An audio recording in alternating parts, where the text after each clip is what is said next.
You ever have one of those mornings where you feel like you finally made it, only to get a slap in the face reminder that the world still hasn't caught up with you? Let me back up a sec.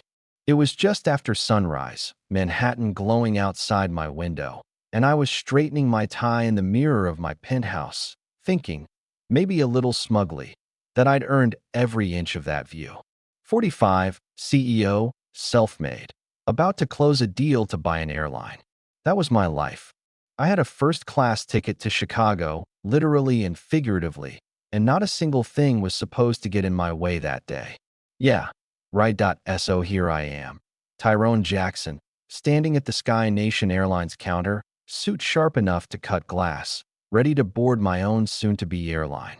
The lady at the desk, Miranda, classic middle management energy, eyes darting from my face to my passport. She starts giving me the kind of side eye that says, "Are you sure you belong here?" You know what I mean? She goes through my reservation like she's searching for a typo.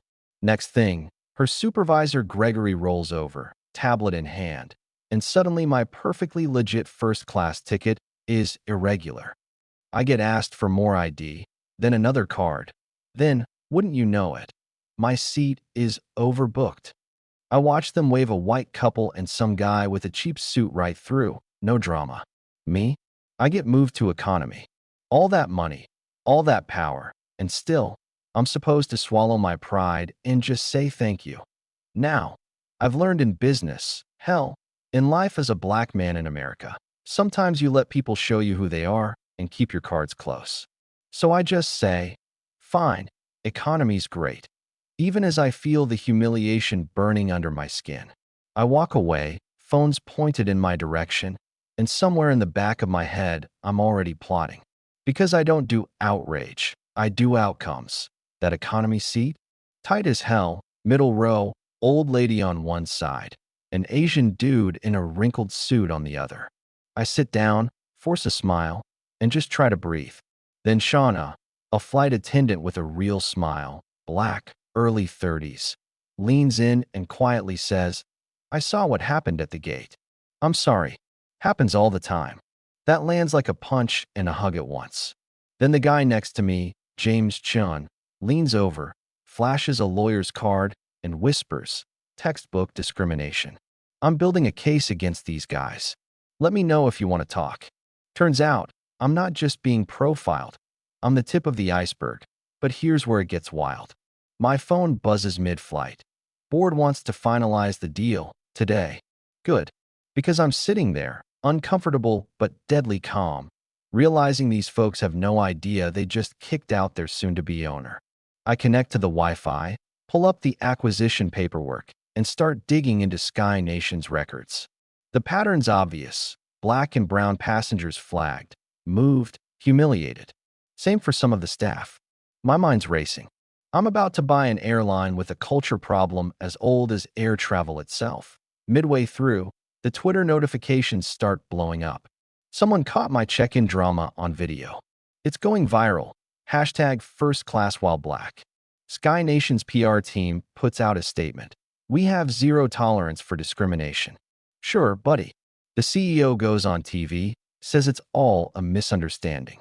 Stock dips 2%. And in that moment, I know exactly what I need to do to we land. I don't rush to get off the plane. Instead, I call the Chicago station manager and tell her to meet me at the gate. She has no idea what's coming. Neither does Gregory nor Miranda. When I tell them who I really am, you should have seen their faces. "I just bought this airline," I say. "You three are coming with me to the board meeting now." We roll into the hotel conference room like a firing squad. Except I'm the only one holding a loaded clip. Board members, lawyers, my own people waiting via video call. I introduce myself, break the news about the acquisition, and go right into the incident.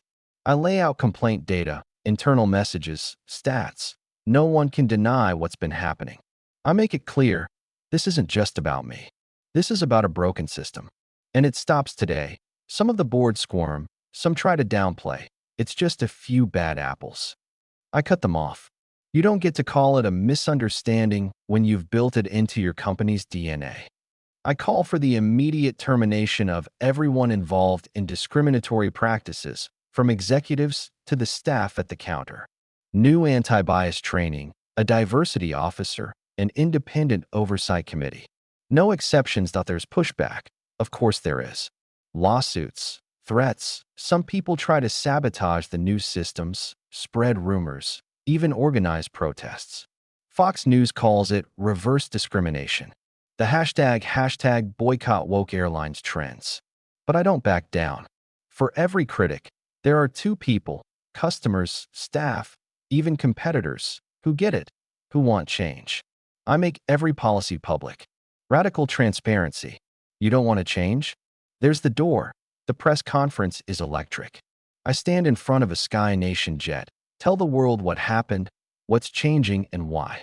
I introduce Shauna as our new Chief Diversity Officer. Her story hits home harder than any policy. I make it clear, this isn't revenge. This is justice. You want to know what happens when you try to keep people out of first class? Sometimes, they buy the whole damn plane and invite everyone in. 6 months later, the company's got a new name, Ascend Airlines. Bookings are up, minority hiring's up, customer loyalty's off the charts. The industry takes notice. Our former CEO, Reynolds, sued me, lost, wound up teaching ethics at a community college.